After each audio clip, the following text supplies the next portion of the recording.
dedicado al tema indigeneidad cubana.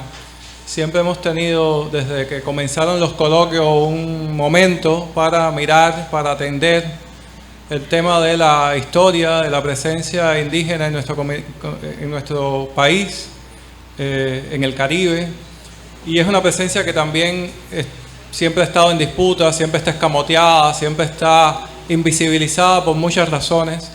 Y bueno, quiero agradecer infinitamente hoy que tengamos la posibilidad de tener, bueno, en principio a Delvis en el público, que es el nieto mayor de Francisco Ramírez Rojas, Panchito, nuestro cacique de montaña que nos acompañó en el primer coloquio de estudios sobre culturas originarias, y que aunque es un hombre mayor, venerable, está fuerte y bien en las rancherías junto a Reina, que nos acompañó en el tercer coloquio.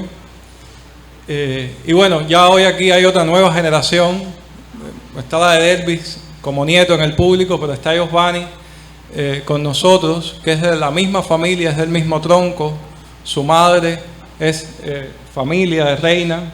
Y Giovanni ha estado también acompañando todos estos procesos de recuperación de identidad que se han venido dando desde hace ya bastantes años en el territorio, sobre todo guantanamero, y que ha tenido un foco muy especial en el quehacer de un grupo de activistas, digamos, de memoria. Estoy pensando en Idalis Ramírez Rojas, la hija de Panchito, que también nos acompañó en 2 ocasiones, en el segundo coloquio y en el tercer coloquio. Y bueno, junto a ellas otros muchos miembros de la familia Ramírez Rojas, de esta enorme familia de raíz indígena en Cuba, que han venido recuperando y defendiendo su identidad indígena caribeña, de herencia aruaca, que es básicamente la herencia de la población natural que encontraron los colonizadores al llegar a Cuba.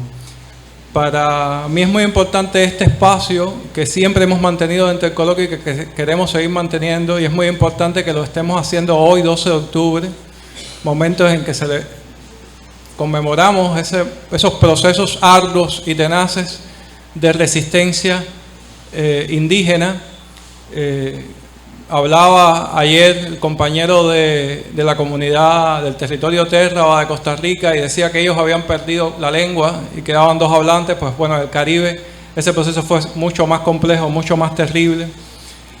Y cada año hacemos, aunque se detuvo por la pandemia y debemos recuperarlo, ojalá que ya podamos recuperarlo este año, realizamos de conjunto varias instituciones y familias en Cajobao un hermoso taller para celebrar la identidad indígena, y fruto de ese taller también es un poco lo que vamos a mostrar en principio, antes de darle la palabra a Giovanni. Y es la ponencia de Mario Picayo, activista cultural, artista audiovisual, escritor, miembro fundador y ejecutivo del ART, de la Latino Artists Roundtable, que ha trabajado durante muchos años como fotógrafo en el Caribe. Ha sido presentada su obra en exhibiciones individuales y colectivas y publicada en múltiples países del Caribe insular, de Europa, de América del Norte, del Sur. De 1997 a 2001 produjo y coescribió Gente y Cultura, un programa semanal de televisión pública en Nueva York. Trabajó como editor para revistas de Sesame Workshop en Plaza Sésamo. Ha creado y dirige iniciativas en el Caribe anglófono con el fin de difundir el trabajo de artistas y escritores de la región y de promover las lecturas, la lectura. Director de la editorial Campana y de sus sellos infantiles Campana y Little Bell Caribbean. Es también autor de varios libros para niños y adolescentes. Campana, la editorial Campana de Nueva York, es la editorial con la que la Casa de las Américas realizó la coedición del libro de José Barreiro, Panchito, Cacique de Montaña, que es un libro que queremos mucho y que lamentablemente todavía no ha podido tener una impresión cubana hecha por las instituciones cubanas. Hay un proceso de coedición con El Mar y la Montaña para que ese libro llegue en una tirada al menos de 3.000 ejemplares a Guantánamo y pueda distribuirse allí, pero que es un libro que ha dado a conocer un poco esta herencia a partir del testimonio de este patriarca de raíz indígena de Guantánamo, de la ranchería de Yateras. Hablo mucho de la raíz y recién estábamos almorzando juntos y siempre digo raíz indígena y los muchachos, Giovanni y Delvis nos decían, bueno, hay raíz, hay planta, hay semilla, hay flor y hay fruto. Y entonces una parte de ese proceso es la historia de una zona, de esta comunidad, de un grupo, de una parte de esta comunidad que a fines del siglo XIX se integró a las tropas mambisas después de una de un complejo encontronazo con las tropas mambisas y decidieron pues apostar por el proceso de independencia de Cuba al lado de las tropas mambisas. Esa historia suele contarse hasta la mitad, suele contarse el encontronazo, suele contarse la historia de la oposición de los indios de Yatera a las tropas mambisas y bueno, Mario Picaylo se dio la tarea de que llegue en una novela gráfica la parte de la historia que no suele contarse. Entonces, oigámoslo en principio de Mario Picaylo y después demos la palabra a Giovanni. Buenas, mi nombre es Mario Picaylo y hoy les voy a hablar acerca de la novela gráfica o historieta que escribí y que por ahora lleva el título de Héroes Anónimos, el Regimiento Atuey y la Batalla de Sao del Indio. No quiero empezar sin darle las gracias a Jaime Gómez Triana, Amanda Sánchez Vega y a todo el equipo de Casa de las Américas que ha hecho posible este evento. Gracias por la invitación. También debo decir que estoy muy contento de participar en este panel con el periodista Giovanni Rojas Ramírez, quien no es solo miembro de la gran familia indocubana de los Rojas Ramírez, sino que además es bisnieto del capitán Serafín Rojas, que fue miembro del Regimiento Atuey y participante en la batalla de Sao del Indio. Así que al finalizar mi presentación, si tienen alguna pregunta, posiblemente Giovanni se la pueda contestar. Ya que este quinto coloquio sobre culturas originarias de América está dedicado a memoria, comunicación e idioma, antes de entrar en la novela, quiero contarles lo que la editorial Campana, de la que yo soy director, ha hecho en relación al tema de las culturas originarias y así de paso contextualizo mi llegada al tema del libro. La historia de la indigeneidad caribeña y americana en general es algo que he estudiado e investigado por muchos años, pero más como afición que como profesión. Ese interés se convirtió en algo más concreto en 2014, cuando publicamos el libro bilingüe en inglés y español, un libro para el público joven, titulado Los hombres del pensamiento azul, del escritor cubano Enrique Pérez Díaz y la ilustradora también cubana Anabel Alfonso. La contratapa del libro lo resume diciendo: los taínos del Caribe vivían una existencia pacífica en armonía con la naturaleza, hasta el día en que unos hombres extraños llegaron en grandes barcos a sus costas. Narrado en el estilo de Había una vez, Enrique Pérez Díaz y la ilustradora Anabel Alfonso han creado un relato inquietante, poético y mágico sobre un encuentro entre dos culturas que cambió el curso de la historia para siempre. El libro se presentó aquí en Casa de las Américas ese mismo año, 2014, y tiempo después, y no puedo decirles a ciencia cierta si fue a causa de esa presentación, Jaime Gómez Triana me propone publicar una coedición con Casa de las Américas del libro Panchito, Cacique de Montaña, Testimonio Guajiro Taíno de Francisco Ramírez Rojas, escrito por José Barreiro. Acepté la propuesta y así fue como conocí el mundo de Panchito, de la ranchería y a la gran familia indocubana de los Rojas Ramírez. El libro, que debía ser lectura obligada para todos los cubanos, coincide en un sinfín de puntos con lo que sabemos del pensamiento y las costumbres de otras naciones originarias del continente. Leer las palabras de Panchito acerca de lo que es un cacique, sus creencias y el respeto y amor por la madre tierra, el sol, la luna y la naturaleza fueron una revelación inesperada. El libro no cuestiona o discute si quedan descendientes genéticos de aborígenes en Cuba. Lo que prueba Panchito es mucho más importante: la existencia de familias y comunidades que han logrado preservar tradiciones, modos de vida y saberes transmitidos de generación en generación por más de 1000 años. Mi deseo de difundir el libro de Panchito nos llevó en 2018 a publicarlo en inglés, bajo el título de Dreaming Mother Earth o Soñando a la Madre Tierra. Esta edición, traducción del mismo Barreiro, recibió críticas positivas de nativos norteamericanos de renombre, como la escritora y activista Winona LaDuke, y ha sido usado en cursos universitarios en los Estados Unidos. Obviamente tenía mucho interés en conocer a Panchito y a la gran familia, y esto se dio en 2019, cuando participé en el taller de indigenidad cubana titulado La Luna y la Tierra, Valores de Nuestro Pueblo, que tuvo lugar en Playita de Cajobao, en Guantánamo. Durante los días del encuentro pude conversar con Panchito, con su hija Idalis, y escuchar a miembros de la gran familia Rojas Ramírez, compartir sus conocimientos y participar con ellos en algunas ceremonias.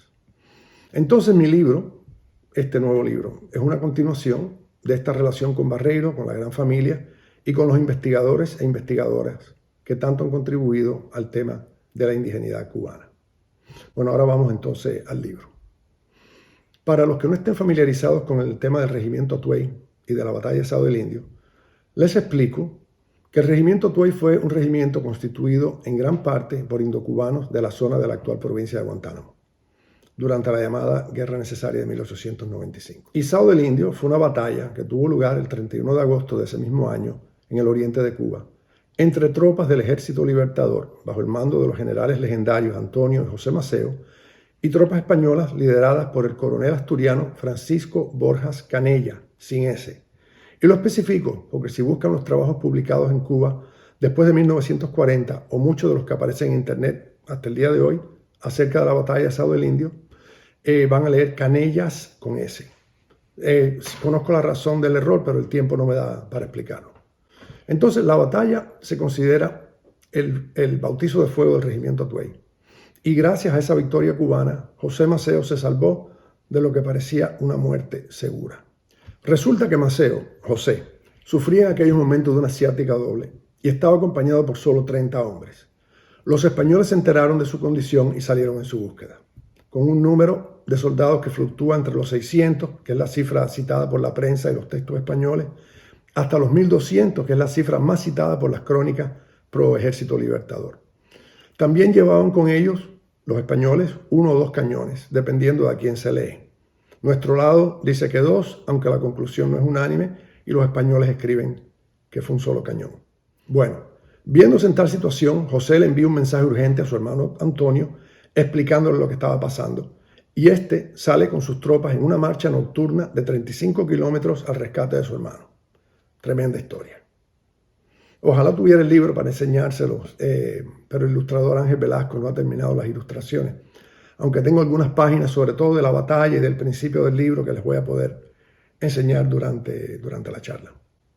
Bueno, como decía, la batalla de São del Indio en principio es tremenda historia, y lo que sucedió es tan emocionante como su razón de ser. Sobre ella hay bastante material escrito, empezando ya en el mismo 1895. Fue una batalla muy famosa desde que sucedió.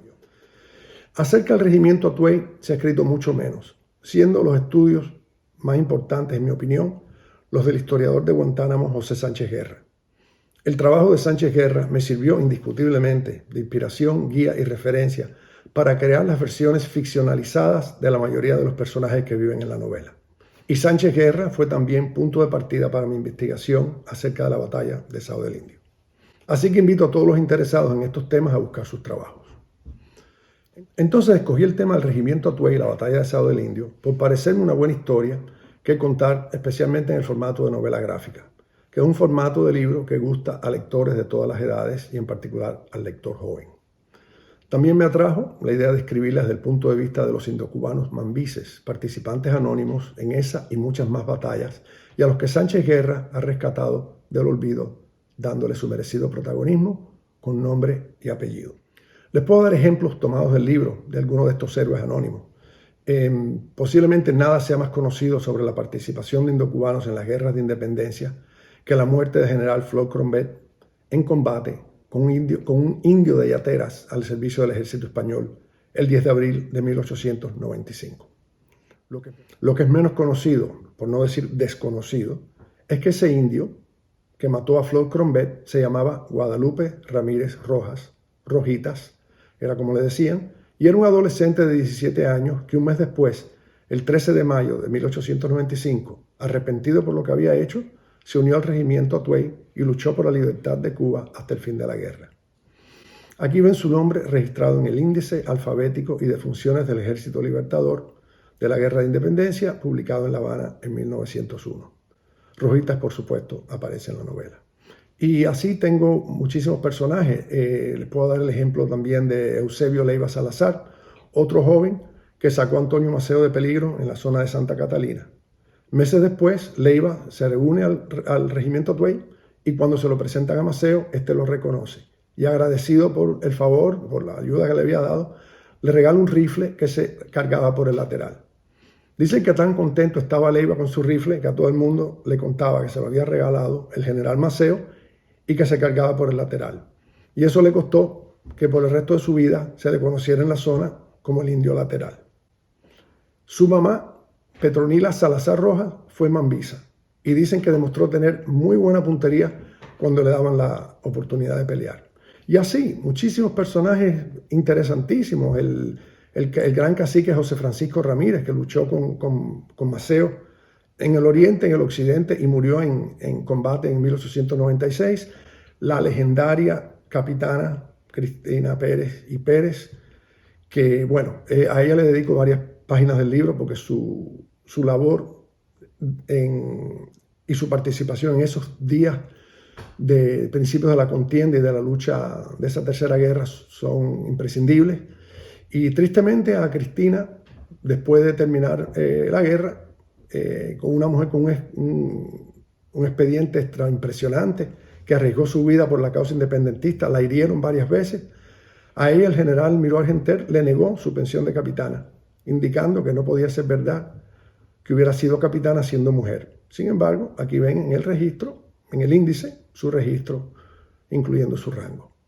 Y bueno, hay momentos heroicos donde los miembros del regimiento Atuey durante la batalla capturaron un cañón español y de ninguna manera lo querían dejar ir. El cañón atascado en el fango no salía, ¿no? Y los españoles empiezan a disparar. Muchísimos de los hombres del regimiento mueren y así. Y bueno, entonces creo que el último ejemplo que les debo dar es el de Ladislao Ramírez Rojas, muchacho de 20 años al que yo uso en la novela como puente cronológico de la historia. Ladislao se enlista el 20 de junio de 1895. Ahí tenemos el registro. Pelea en Sado del Indio y entra como soldado en las calles de Santiago en 1898 después que termina la guerra. Luego regresa a sus montañas, a su pueblo, a su monte y es líder de su comunidad por más de 70 años. Ladislao no solo luchó junto a Antonio y José Maceo, sino que en 1958 también ayudó a los combatientes de la columna número 18 del Segundo Frente, bajo el mando directo del comandante Raúl Castro, a organizar un campamento guerrillero al lado de su casa. Ladislao los ayudó con alimentos y dicen los que lo conocieron que se hubiera ido con los rebeldes a pelear, pero ya tenía 85 años.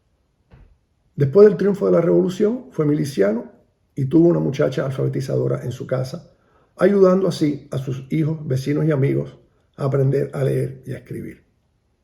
Ladislao murió con 103 años, dejándole el puesto de líder comunitario y cacique a su sobrino Panchito Ramírez Rojas. Y Panchito, a su vez, es el que narra la historia del regimiento Atuey y Sado del Indio en mi novela. Me gustó la idea de que Panchito, indocubano del siglo XXI, fuera el narrador y que nos llevara en un recorrido por la historia de Cuba, desde los tiempos preinvasión europea hasta el fin de la isla como colonia española, pasando por la Revolución Cubana del siglo pasado y trayéndonos de vuelta al presente, donde concluye su historia con un final feliz y sorpresivo para los niños que lo escuchan y también para el lector. Aquí pueden ver las primeras páginas del libro y lo que me refiero con los niños que lo escuchan, en caso de que yo no lo he explicado. Panchito, ahí está Panchito y compañía en la Plaza Vieja en La Habana, con los niños que juegan, están jugando a la guerra. Uno de ellos es Flor Crombet, dice, te maté. Y entonces Panchito le pregunta quiénes son, dicen que los indios malos, él dice dónde están los indios buenos y así, bueno, ahí pueden leer. En la voz de Panchito no escuchamos al académico hablando de historia, sino más bien al abuelo que se ha criado oyendo estos cuentos de aventuras vividas por miembros de su familia, de la de sus amigos y la de sus vecinos.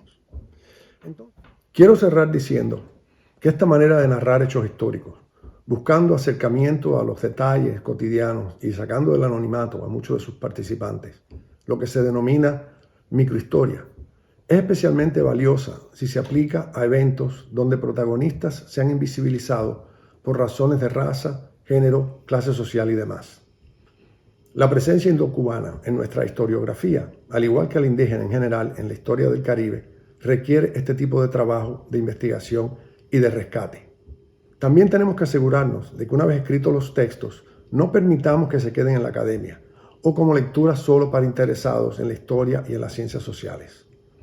Creo que parte de nuestra labor, regresando al tema de memoria, comunicación e idioma, debe incluir hacerle llegar estos trabajos al mayor número de lectores posible.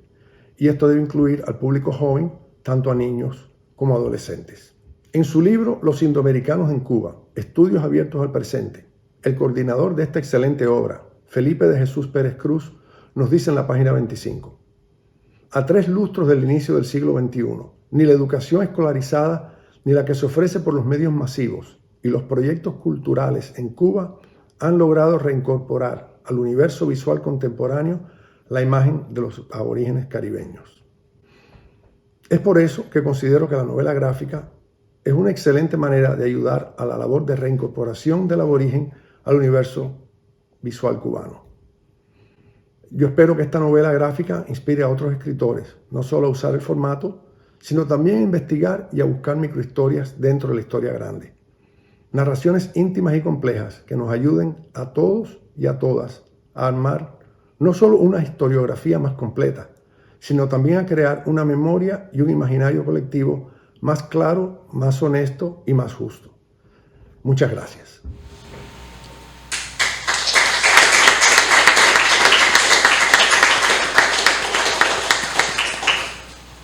Sí, bueno.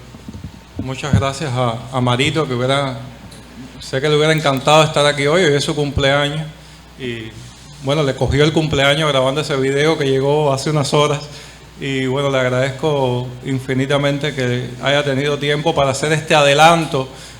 Los autores son remisos a adelantar páginas de un libro y más de una novela gráfica, que hay como imagen y trucos ahí del proceso mismo que no suelen ser revelados, pero me alegro mucho que haya podido ser para este quinto coloquio, que está sucediendo además en medio de la jornada de la cultura cubana. Siempre pasa así, porque siempre hacemos el coloquio en torno al 12 de octubre, y quiero saludar el hecho de que también la jornada de la cultura cubana y el Ministerio de Cultura han querido que el coloquio esté presente dentro de las actividades por la jornada de la cultura cubana, y que este panel en particular, que mira hacia la raíz indígena cubana, pues esté presente. Y bueno, ya lo decía Marito cuando hablaba de la presencia de Giovanni Ramírez Rojas. Es periodista, redactor de reportajes de prensa de la emisora CMKS de la provincia Guantánamo, y es también un activista nato de la historia de su familia, de la historia de su gente. Y bueno, ya sabemos además que tiene esa herencia mambisa, indígena y mambisa cubana en su memoria. Así que, Giovanni, bienvenido a la Casa de las Américas, qué bueno que estás aquí. Y él nos va a hablar de supervivencia de la indigeneidad en la familia de los Ramírez Rojas. Gracias por estar, por tenernos en cuenta, por sumar una vez más a este mosaico cultural que es nuestra América, por compartir con los amigos y con los hermanos de otros pueblos. Creo que yo quiero agradecer también a los que han expuesto anteriormente, los que van a exponer, los que hemos compartido, porque han tocado fibras profundas, han tocado nuestra esencia misma como seres humanos. Permítanme ser emocional, soy así. Permítanme transmitirle el mensaje de Francisco Ramírez Rojas, nuestro cacique, ya anciano, en avanzada edad, pero con una sabiduría y una claridad de pensamiento muy profunda, que siempre ha sabido guiarnos y orientarnos con una lucidez meridiana por los caminos de nuestra indigenidad. También traerle el mensaje de las ancianas. Las ancianas de nuestra familia son muchas, que están en cada familia, en cada comunidad, donde hay descendientes de los pueblos originarios de Cuba, que atesoran una sabiduría y una experiencia que asombra y se desconoce, y que nos han dado la responsabilidad de no dejar de que esa sabiduría se vaya con ella, porque nos los recuerdan a cada rato. Nos dicen, nos queda poco tiempo, ya nuestro tiempo en vida va acabando. Por favor, conversen con nosotros, no dejen que ese conocimiento se vaya con nosotros. Y así tratamos de que en cada encuentro, en ese trabajo de tejer la familia que nos encomendó el cacique, que nos pidieron los ancianos, cada vez que llegamos a cada casa y conversamos con los ancianos, tratamos de registrar, de copiar y de asimilar desde los gestos amorosos y de la nobleza de todo el que nos atiende con una humildad y una nobleza y una entrega sin límite. Tratamos de registrar cada cosa, cada detalle, cada elemento, para que esa memoria no muera y que, por supuesto, ese árbol del que hablaba Jaime no muera. Ahorita me emocionaba mucho la intervención de la hermana chilena Miriam, cuando decía que un pueblo muere si pierde la memoria, si no se recuerda y si asimila totalmente la cultura de otros pueblos. Yo le aseguro que el pueblo taíno, Jaime ahorita decía el pueblo descendiente de la familia india, pero te faltó decir los descendientes de taínos, aruacos, pero taínos en el oriente de Cuba mayormente. Otras culturas en ciernes también existían en nuestra isla, pero también los taínos, en este caso, fueron los ancestros que más se asentaron en el oriente y fueron de los que más heredamos los valores y saberes que hoy se atesoran y que nos encargamos de promover. Les aseguro que como pueblo y como cultura, mientras quede un indio, como nos llamaron, con sentido de pertenencia, con autorreconocimiento y con el orgullo de ser indio y que no baje la cabeza cuando le llamen indio, la memoria histórica y la cultura no va a morir. Y por eso le decía a Jaime, no solo son raíces, los árboles están, las plantaciones de árboles están. Esos árboles, lo dijo Panchito, no lo digo yo, son palabras de Panchito en su libro. El indio es como el árbol, produce, da fruto, los frutos dan la semilla y esas semillas se esparcen por la tierra y se multiplican. Por eso el indio está bien plantado en Cuba y existe, aunque lamentablemente hay ciegos que no quieren ver. En este caso, nosotros tratamos de visibilizar esos valores y saberes de que le hablaba. Por eso nuestro trabajo se enfoca en hablar de la supervivencia de la familia Ramírez Rojas y su parentesco indocubano o descendiente de los pueblos originarios, porque no somos los Ramírez Rojas solamente descendientes. Hablo de Ramírez Rojas descendientes porque hay Ramírez y Rojas que no son descendientes en Cuba, que son de una herencia hispana. En nuestras investigaciones hay una herencia hispana importante de Ramírez Canario, de Rojas, que son de la parte continental europea, de la península ibérica, que están en la población cubana por todas las provincias. Incluso algunos de ellos se mestizaron con nuestras familias en la montaña de Guantánamo. Pero por eso hago énfasis en la familia Ramírez Rojas, descendientes de los pueblos originarios. Y su parentesco, porque no somos los únicos los Ramírez Rojas.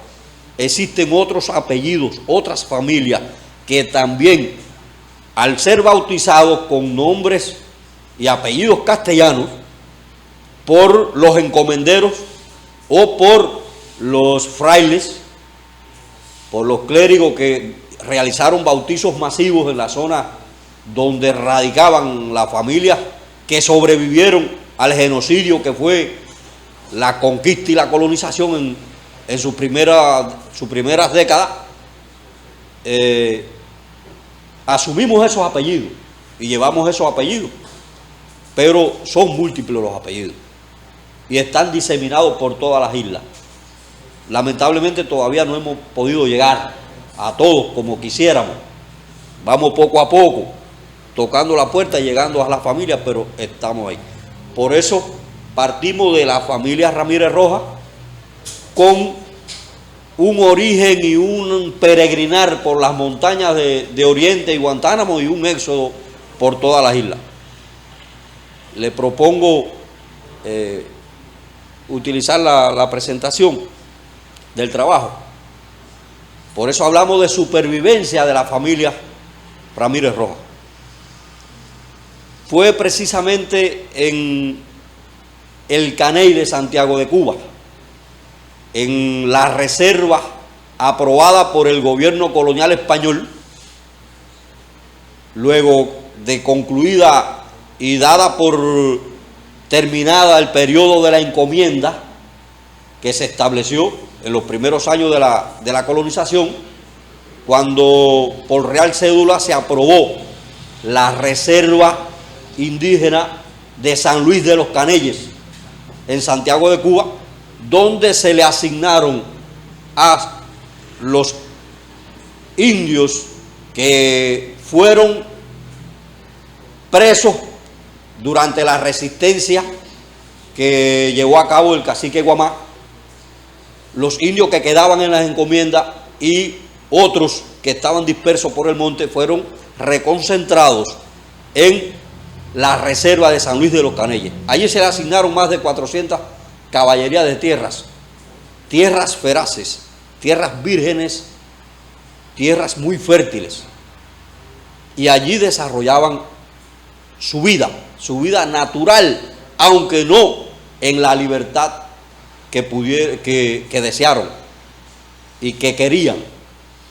Pero en la medida que los colonizadores y los criollos avaros fueron apeteciendo esas tierras, desarrollaron toda una política de blanqueamiento y de apropiación de esas tierras y de despojo de esas tierras mediante diferentes métodos de vejación a la reserva indígena.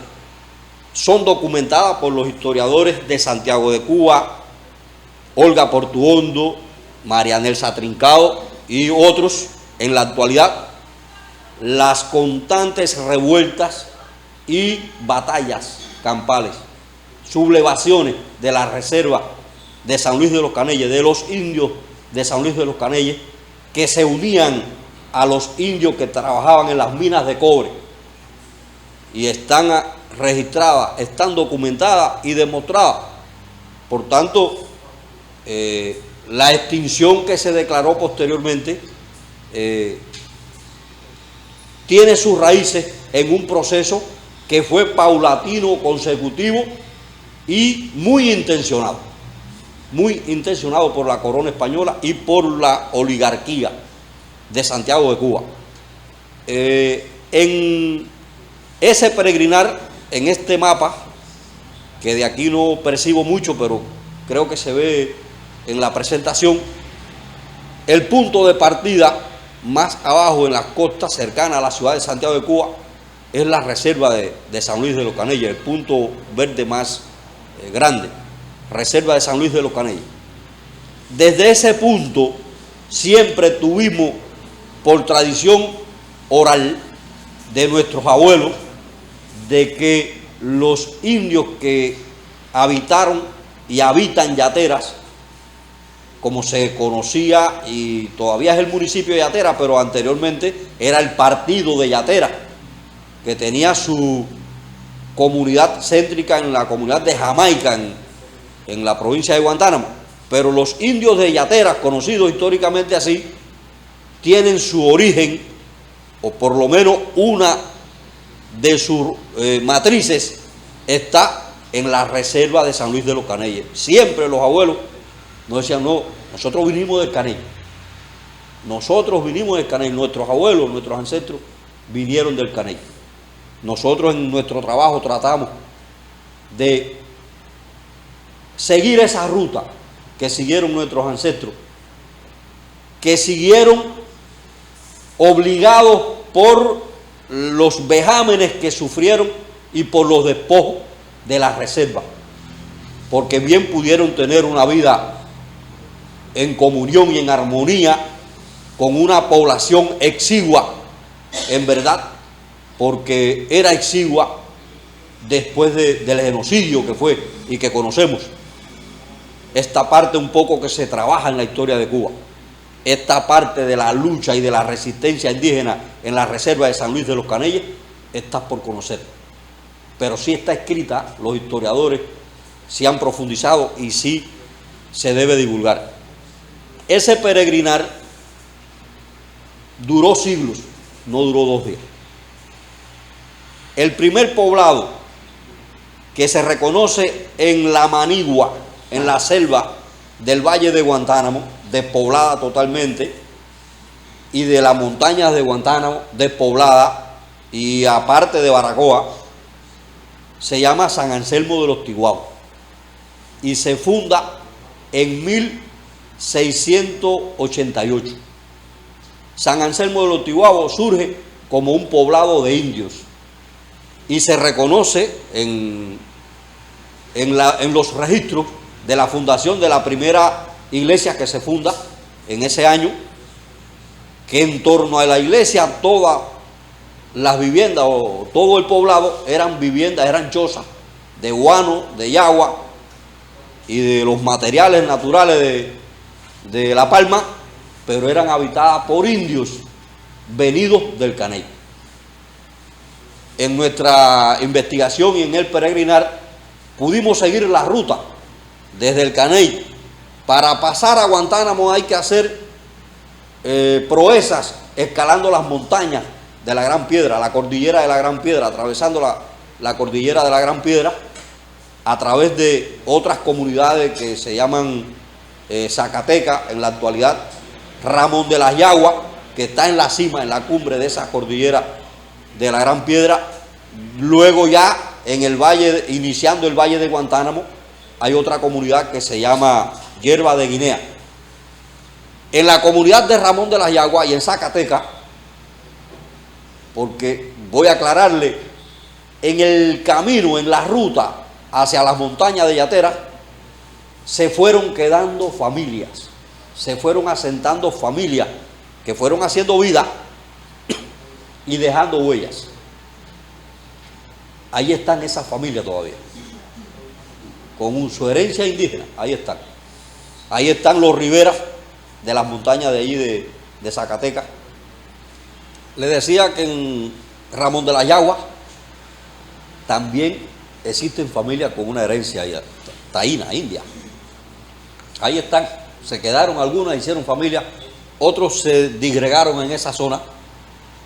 Y en la comunidad, por ejemplo, de Jatibonico, que la mapificamos aquí, cerca de la frontera. Hay una comunidad aislada prácticamente, que se desarrolló aislada. Ahí están los Rivera, con una herencia también genética y cultural. Pero del Ladislao, del cacique Ladislao Ramírez, existen los testimonios de que los abuelos también le decían de que sus ancestros vinieron de Hierba de Guinea. En esa ruta está Tiguabo, hacia el Valle de Guantánamo. En Tiguabo están las personas. En Tiguabo están aquellas familias que no siguieron el peregrinar hacia las montañas como hicieron otros. Ahí están, y nuestro deber y nuestra obligación es llegar a ellos, destapar, tocar y despertar ese espíritu indígena que llevan dentro. Algunos ya lo manifiestan, porque ya han constatado con nosotros, ya nos han localizado de alguna manera. Recientemente, en una fiesta de tradiciones, en una ceremonia de tradiciones que desarrolló mi madre el 3 de mayo, en un altar, nos encontramos uno de ellos, mestizado con una pariente roja. No sabíamos de que era de Tiguabo, sencillamente nos identificó, se acercó y nos dice: yo también soy indio, yo soy de Tiguabo, y ahí está mi gente. Así pasa a cada rato. Es una filosofía y un concepto, es un pensamiento de nuestra familia que se identifica sin tener otra manera de identificarse que su reconocimiento intuitivo. En cualquier lugar el indio se reconoce. En Cuba el indio reconoce al indio, en cualquier lugar. Como ahorita intercambiaba yo con el periodista Leandri Noa, del noticiero de televisión de Baracoa, colega de Baracoa. Cuando intercambiamos me dice: no, solamente mírame. Y dije: no, yo lo sé, yo siempre te he visto, te vi crecer como profesional y te veo que eres uno más, así que no te preocupes, pregunta lo que quieras. Y conversamos. Entonces, la familia de Tiguabo, allí en Tiguabo, en 1740, se dieron sucesos muy interesantes. Las tropas inglesas, que ya estaban tratando de tomar La Habana, y en sus planes estaba tomar La Habana, hicieron una incursión acompañados por colonos del sur de los Estados Unidos, por la bahía de Guantánamo. Invadieron, aprovecharon el despoblamiento de toda esa zona. Solamente existía Tiguabo como comunidad. Existían algunas haciendas, pero despoblado todo el territorio. Y allí las tropas inglesas recibieron y se enfrentaron a los habitantes de Tiguabo, y que una buena parte de los habitantes de Tiguabo eran indios. Indios que dieron batalla, indios que obligaron a las tropas inglesas a retirarse. Allí en Tiguabo hizo fortuna uno de los indios que no está en los libros de historia, pero está en la memoria histórica del indio de Yatera, Esteban Rojas.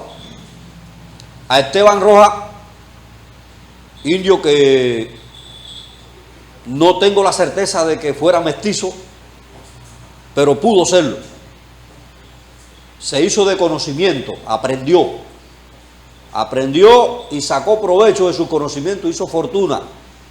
Y en 1788 compra la hacienda San Andrés. La hacienda San Andrés, que está en un valle intramontano de Yateras. El que vaya a San Andrés algún día se dará cuenta de que no por gusto Esteban Rojas compró esa hacienda. Una hacienda de más de 300 caballerías de tierra. Hacia allí Esteban Rojas atrajo a toda la familia que quiso acompañarlo y fundó el poblado de San Andrés de los Indios. En el camino hacia San Andrés, desde el Caney, estamos hablando de una peregrinación desde el Caney que duró hasta 1845, cuando se declara extinta la reserva de San Luis de los Caneyes. Estamos hablando que esa peregrinación pudo durar desde 1560 aproximadamente hasta 1845 y más. ¿Por qué digo esto? Porque también en la premontaña, antes de llegar a ya lo que es el Valle de Yatera, o las montañas de Yatera propiamente dicho, está en el Valle de Guantánamo, pero sí pertenecía al partido de Yatera anteriormente. Hay otra comunidad que se llama La Guira. En La Guira también existen familias descendientes de los indios, parientes nuestros, y en todo el entorno de La Guira. Ahí está Palmar, está Casisey, está El Cigual, y en toda esa parte hay familias parientes nuestros. Ramírez Rojas o Rojas Ramírez, ahí están. Tuve la oportunidad de conversar con algunos ancianos que allí viven en La Guira y nos relatan que siempre sus ancestros le hicieron saber de que eran originarios del Caney, y el parentesco con los indios que poblaron San Andrés de Yatera también lo demostramos en nuestra investigación por la tradición oral de nuestra madre, mi madre, nuestra abuela y nuestro padre también, ya fallecido, pero que siempre nos decían: salimos del Caney, pero también tenemos parientes en el Valle de Caboverí, también tenemos parientes en Puriales, pero tenemos parientes en Casisey. Cuenta mi madre que mi abuela Isabel Rojas Rojas, a la que llamaban Beique o Beica, por su sabiduría en cuanto a las plantas medicinales y a curar ciertas enfermedades,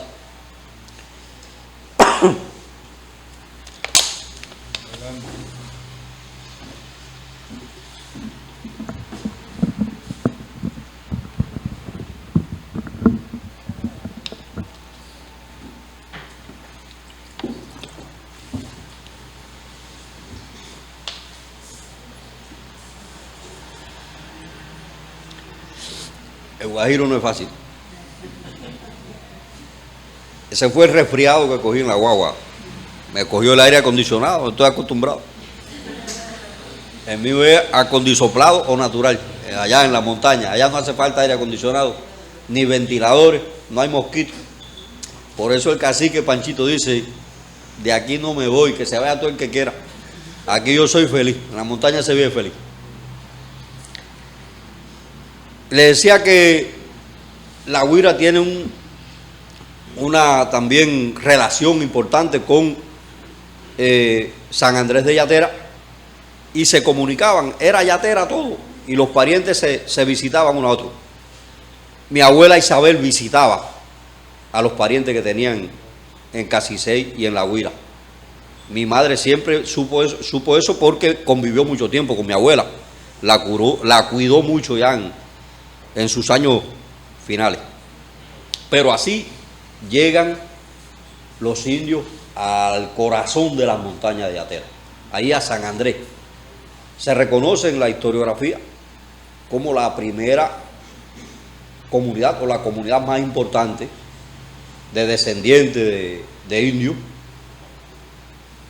a San Andrés de Yatera.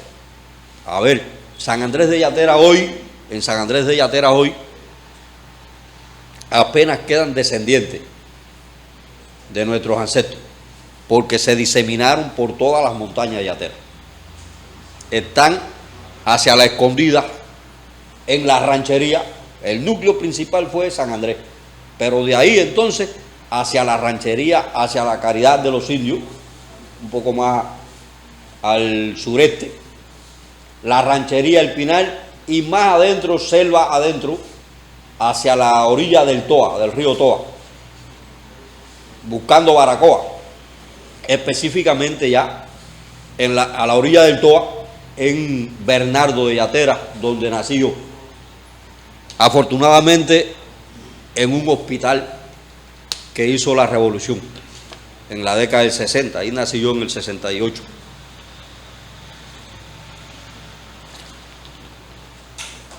En toda esa zona, es una zona habitada mayormente por descendientes de nuestra familia.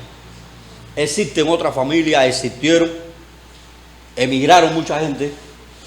Hay emigrantes haitianos que poblaron, se asentaron en toda esa zona. Existe un mestizaje cultural muy interesante. Hay un mestizaje cultural con el vudú haitiano, con tendencia también del espiritismo de cordón, traído de Europa. Existe un mestizaje cultural que también se manifiesta en las tradiciones culturales que todavía perviven en nuestra gente, en nuestra familia y especialmente en la comunidad de la ranchería. Creo que son de las cuestiones que nos dan luz de que la declarada extinción en 1845 fue una gran mentira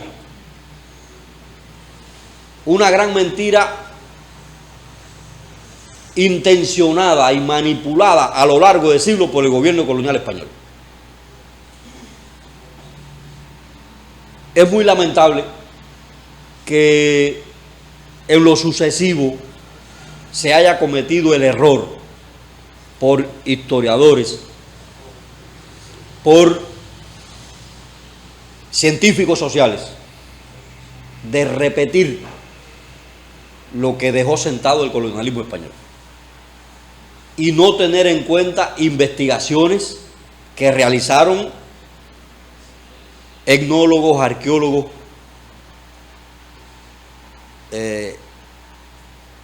personas de reconocimiento intelectual como el doctor Manuel Rivero de la Calle, que convivió, registró, hizo investigaciones antropológicas interesantes, muy interesantes, que existen y que algunas de ellas se desconocen. También otros historiadores, por ejemplo en la universidad, Estrella Reyes, Ernesto Tavío.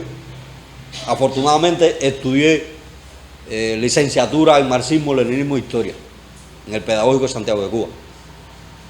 Y muchas veces los profesores de historia me cogían de material de estudio, porque decían, bueno, el indio se extinguió cuando nos tocaba esa etapa. Y yo, bueno, los muchachos me decían, no, profe, eso es un cuento, aquí hay uno. Y yo decía, a mí nunca me ha dado bochorno ni vergüenza decir que soy indio. Eso en nuestra gente, la palabra vergüenza tiene otro significado. Pero vergüenza, para bajar la cabeza por autorreconocerse y por saber de dónde es y de dónde vino, la gente tiene una dignidad muy, muy elevada. Y creo que esa es una de las cuestiones que hizo que nuestra familia sobreviviera durante siglos.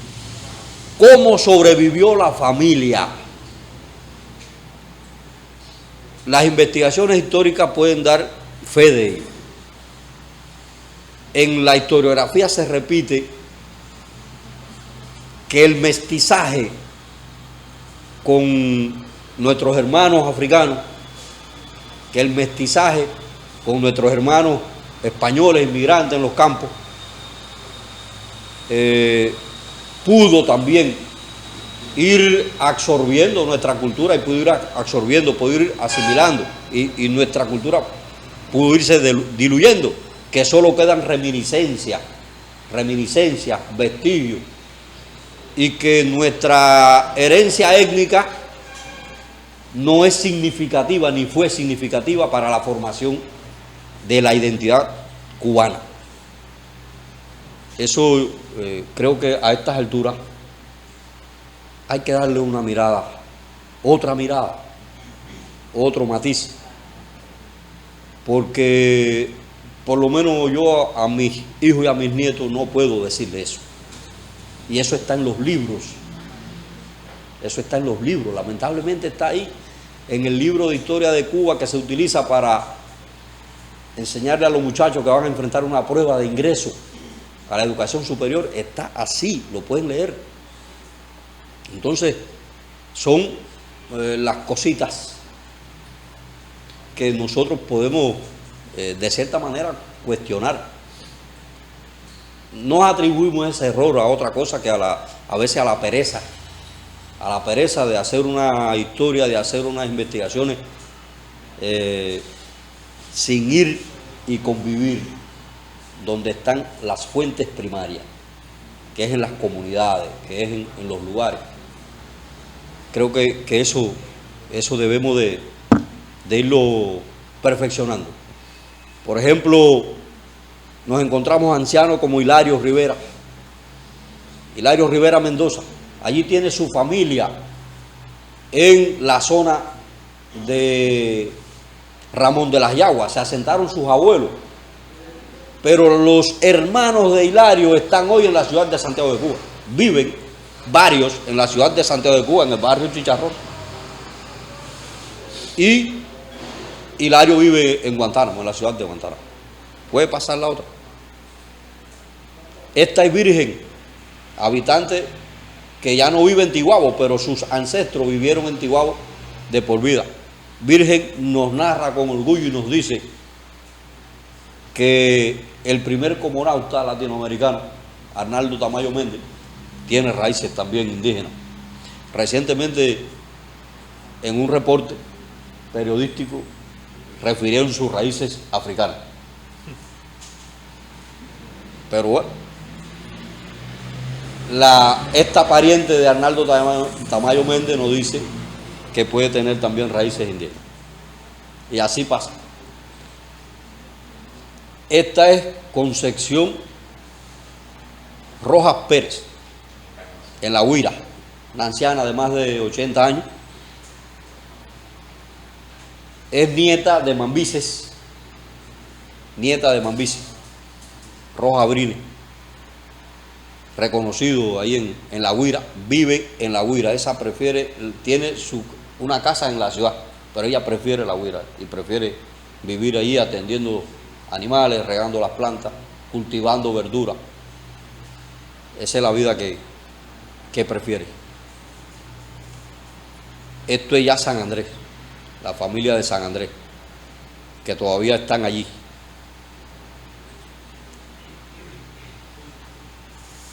Creo que todavía queda mucho por estudiar, queda mucho por aprender, queda mucho por escribir. Y nosotros apenas hacemos un intento por acercarnos, por dar elementos. No tenemos el ánimo de cuestionar, no tenemos el ánimo de emplazar, no tenemos el ánimo de rebatir ni de revisar nada. Solo el ánimo de que la verdad se imponga, de que la verdad, como un templo, como es la patria misma, Cuba, sea la que nos enseñe el camino a seguir. Ahorita se presentaba el trabajo que está haciendo Picayo. Ese otro tema que hay del que hablar, que pudiéramos hablar y pasarnos tiempos hablando, pero creo que habrán otras oportunidades, podemos tener otros espacios y que apenas estamos llegando a los lugares, porque esto puede ser apenas ya por acá en estos coloquios ha estado Panchito, han estado otras familias pueden también llegar y dar su testimonio, dar sus vivencias, pero nosotros tenemos la visión del cacique Panchito, tenemos la orientación, la guía del cacique Ladislao, tenemos la visión también del cacique Atuey, que no podemos olvidar, nuestro primer ideólogo, como algunos le decimos, el primero que nos enseñó cómo el indio debía enfrentar al colonialismo. Tenemos la visión también de Guamá, que resistió en la montaña 11 años de resistencia y de lucha. Y tenemos la visión de nuestra familia que con sus valores y saberes resistió en condiciones de aislamiento, eludiendo el mestizaje, porque gracias a que la familia, contrario a lo que dicen algunos autores, esta familia Ramírez Rojas eludió el mestizaje un poco y se conservó en su genialidad, en su genealogía, se conservó bastante hasta la primera mitad del siglo XX, y ya en la segunda mitad el mestizaje avanzó mucho más hasta la actualidad. Con la revolución se multiplica el mestizaje porque la revolución llegó al indio. La revolución fue abrazada por el indio siempre, desde nuestra guerra de independencia. Picayo daba algunas luces, pero yo le digo, el indio estuvo en la guerra de los 10 años. Mi bisabuelo, el capitán Serafín Rojas, participó en las 3 guerras. En la guerra de los 10 años, en la guerra chiquita y en la guerra del 95. Según los tíos, los más ancianos, que nos dejaron su testimonio, participó en la protesta de Baraguá, junto a Maceo, junto a su padre, José León Rojas, que participó en las 2 primeras guerras, José León. Y muchos de los indios eran veteranos, esos que tuvieron el fatal encuentro de Palmarito, en el que cayó en combate el general Freud Crombet. Esos que participaron allí, no todos eran mambises. Es cierto que habían algunos traidores que fueron expulsados de la comunidad, traidores que fueron renegados por la comunidad india, traidores que fueron marcados siempre, los que sobrevivieron, porque Ezequiel sobrevivió a la guerra del 95. Y Ezequiel vivía en la alegría allí donde le tendieron la emboscada, en la casa de Ezequiel, en la finca de Ezequiel fue donde le tendieron la emboscada a los expedicionarios. Y Ezequiel fue expulsado y fue renegado de la comunidad. Otros que sobrevivieron también le pasó lo mismo. Y el traidor era visto por la comunidad como un renegado, como un apátrida. Eso siempre mi bisabuelo me llega por la narración de mi madre y de mi abuela también, de que ellos son los que dan fe de ellos. Entonces, no todos los indios fueron traidores. Un grupo que fueron manipulados y comprados con dinero y con tierra por un coronel de voluntarios españoles llamado Pedro Garrido, que tenía una hacienda en Yatera, y por los Lescayes, que también tenían hacienda en San Andrés, en la cercanía de San Andrés, Monteverde, y fueron pagados y formaban parte de la escuadra de Santa Catalina, de la contraguerrilla que operaba en la zona de Baracoa. Pero no eran todos los indios, la comunidad entera. Si todos los indios de Yatera hubiesen sido traidores, los expedicionarios de la Goleta Honor no duran 5 o 6 horas, porque los indios no eran amor. Si en algo tenían razón algunos de los que lo exacerban un poco en las series que han salido en la televisión y demás, si en algo tenían razón es que eran bravos. Es lo que puedo decir de ellos.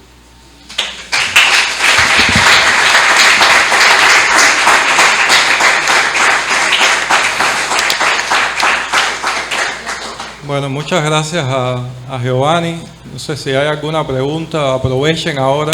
Para mí es un privilegio inmenso porque estoy acostumbrado a oírlos allá en Cajobao, donde nos reunimos cada año, a él, a su mamá, a Panchito, a Reina, a toda la familia. Ya hoy hablan así como él, los adolescentes, los más jóvenes, los niños, porque han ido construyendo ese tejido, han ido reconstruyendo su historia, y es muy fuerte en realidad como eso ha ido encontrando, digamos, un terreno fértil para para la memoria y que esa memoria también aporte a otros procesos comunitarios, a la reconstrucción. Habría muchas cosas que contar, pero ¿qué hizo la familia Ramírez Rojas en la ranchería durante la pandemia, por ejemplo? Es una historia que da para un libro. Es decir, el volcarse a reconstruir el conuco, a reconstruir todo el tema de qué siembran, cómo lo siembran, de qué manera, realmente fue verdaderamente ejemplar. Y hoy que en Cuba hablamos de soberanía alimentaria, hoy que en Cuba hablamos de procesos también de recuperación, de cultivo, pues hay mucho que aprender de estas familias de la ranchería, de Guantánamo, del oriente de Cuba, que han resistido, y han resistido guiándose por la luna, sabiendo cuándo sembrar, venerando también al sol, haciendo su ceremonia del macuyo, del tabaco, celebrando la vida en las jornadas en que se celebra la Cruz de Mayo, de una manera muy especial. Entonces, la pala ya fue muy grande para que pensaran alguna pregunta. Si no la tienen todavía, pues entonces agradecer muchísimo a Giovanni, a toda su familia, a Delvis, que ya llegará él algún día a venir y hablar, siempre se queda allá, pero le tocará a él también en algún momento dar su propio testimonio, porque su historia también es interesante. Él vive en La Habana, y ir a la ranchería a dar continuidad a ese tejido, a dar continuidad a ese proceso, ir también con sus primos de Matanza a dar continuidad a ese proceso, es todo un desafío. O sea, llegar a la ranchería no es fácil, no es fácil salir de allí, y es mucho más difícil llegar, y realmente es un privilegio inmenso tener este testimonio dentro del coloquio. Gracias, Giovanni. Gracias, Alberto.